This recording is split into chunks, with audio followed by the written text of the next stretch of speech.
I have a dream, Dr. Martin Luther King. I am happy to join with you today in what will go down in history as the greatest demonstration for freedom in the history of our nation.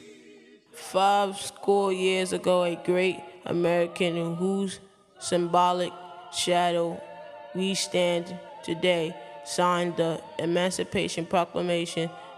This momentous decree came as a great beacon light of hope to millions of Negro slaves who had been seared in the flames of withering injustice.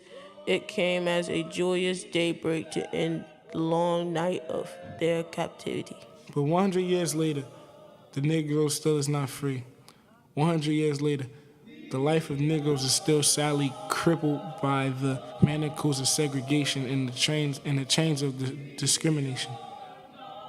100 years later, the Negroes lives on a lonely island of poverty in the midst of a vast ocean of material prosperity. 100 years later, the Negro is still languishing in the corners of American society and finds himself in exile in his own land. So we have to come here today to dramatize a shameful condition. In a sense, we have come to our nation's capital to cast a check. When the architects of our republic wrote the magnificent words of the Constitution and the Declaration of Independence, they were signing a promissory note to which every American was to fall heir. This note would be promised that all men, yes, black men as well as white men, would be guaranteed the unalienable rights of life, liberty, and the pursuit of happiness. It is obvious today that America has defaulted on this promissory note insofar as her citizens of color are concerned. Instead of honoring this sacred obligation, America has given the Negro people a bad check, a check which has come back marked insufficient funds. But we refuse to believe that the Bank of Justice is bankrupt. We refuse to believe that there are insufficient funds in the great vault of opportunity of this nation. So we have come to cast this check, a check that will give us, upon demand, the riches of freedom and the security of justice. We have also come to this hallowed spot to remind America of the fierce urgency of now. This is no time to engage in the luxury of cooling off or take the tranquilizing drug of gradualism. Now is the time to make real the promises of democracy. Now is the time to rise from the dark and desolate valley of segregation to the sunlit path of racial justice. Now is the time to lift our nation from the quicksands of racial injustice to the solid rock of brotherhood. Now is the time to make justice a reality for all of God's children. It would be fatal for the nation to overlook the urgency of the moment. This sweltering summer of the Negro's legitimate discontent will not pass until there is an invigorating autumn of freedom and equality. 1963 is not an end, but a beginning. Those who hope that the Negro needed to blow off steam and will now be content will have a rude awakening if the nation returns to business as usual. There will be neither rest nor tranquility in America until the Negro is granted citizenship rights. The whirlwind of revolt will continue to shake the foundation of our nation until the bright day of justice emerges. But there is something that I must say to my people who stand on the warm threshold which leads into a palace of justice. In the process of gaining our rightful place, we must not be guilty of wrongful deeds. Let us not seek to satisfy our thirst for freedom by drinking from the cup of bitterness and hatred. We must forever conduct our struggles on the high plane of dignity and discipline. We must not allow our creative protest to degenerate into physical violence. Again and again, we must rise to the majestic heights of meeting physical force with soul force. The marvelous new literacy which has engulfed the Negro community must not lead us to a distrust of all white people. For many of our white brothers, as evidenced by their presence here today, have come to realize that their destiny is tied up with our destiny. They have come to realize that their freedom is inextricably bound to our freedom. We cannot walk alone.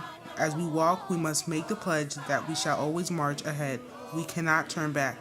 There are those who are asking the devotees of civil rights, when will you be satisfied? We can never be satisfied as long as the Negroes and the victims of the unspeakable horrors of police brutality. We can never be satisfied as long as our bodies heavy with the fatigue of travel. We cannot gain lodging in the motels of highways and the hotel of cities. We cannot be satisfied as long as the Negro basic mobility is from a smaller ghetto to a larger one. We can never be satisfied as long as our children are stripped of their selfhood and robbed of their dignity by sign statings for whites only. We cannot be satisfied as long as a Negro in Mississippi cannot vote and a Negro in New York believes he has nothing for which to vote. No, we are not satisfied, and we will not be satisfied until justice rolls down like waters and righteousness like a mighty stream. I am not unmindful that some of you have come here out of great trials and tribulations. Some of you have come fresh from narrow jail cells. Some of you have come from areas where your quest for freedom left you battered by the storms of persecution and staggered by the winds of police brutality. You have been the veterans of creative suffering. Continue to work with the faith that unearned suffering is redemptive. Go back to Mississippi, go back to Alabama, go back to South Carolina, go back to Georgia, go back to Louisiana, go back to the slums and ghettos of our northern cities, knowing that somehow the situation can and will be changed. Let us not wallow in the valley of our despair. I say to you today, my friends, so even though we face the difficulties of today and tomorrow, I still have a dream. It is a dream deeply rooted in the American dream. I have a dream that one day this nation will rise up and live out the true meaning of its creed. We hold these truths to be self-evident that all men are created equal. I have a dream that one day on the red hills of Georgia, the sons of former slaves and the sons of former slave owners will be able to sit down together at the table of brotherhood. I have a dream that one day even the state of Mississippi, a state of sweltering with the heat of injustice, sweltering with the heat of oppression, will be transformed into an oasis of freedom and justice. I have a dream that my 4 little children will one day live in a nation where they will not be judged by the color of their skin, but by the content of their character. I have a dream today. I have a dream that one day down in Alabama with a vicious racist, with this governor having his lips dripping with the words of interposition and nullification. One day, right here in Alabama, little black boys and black girls will be able to join hands with little white boys and white girls as sisters and brothers. I have a dream today.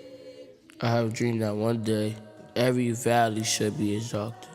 Every hill and mountain should be made low. The rough places will be made plain, and the crooked places will be made straight. And the glory of the Lord should be revealed, and all the flesh shall see it together. This is our hope. This is our faith that I go back to the South with. With this faith, we will be able to hew out the mountains of despair of the stone of hope. With this faith, we will be able to transform the jangling discords of our nation into a beautiful symphony of brotherhood. With this faith, we will be able to work together, to pray together, to struggle together, to go to jail together, to stand up freedom together, knowing that we will be free one day. This will be the day when all God's children will be able to sing with the new meaning. My country, tears of thee, sweet land of liberty, of thee I sing. Land where my fathers died, land of pilgrims' pride. For every mountainside, let freedom ring. And if America is to be a great nation, this must become true.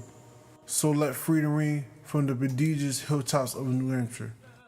Let freedom ring from the mighty mountains of New York. Let freedom ring from the Haiti Alleghenies of Pennsylvania. Let freedom ring from the snow-capped Rockies of Colorado. Let freedom ring from the curvaceous slopes of California. But not only that, let freedom ring from the Stone Mountain of Georgia. Let freedom ring from Lockout Mountains of Tennessee. Let freedom ring from every hill and molehill of Mississippi. From every mountainside, let freedom ring. And when this happened, we allowed freedom to ring. When we let it ring from every village and every hamlet, from every state and every city, we'll be able to speed up and up that day when all of God's children, black men and white, Jews and Gentiles, Protestants and Catholics, we all be able to join hands and sing the words of the old Negro spiritual. Free at last, and God Almighty will free at last.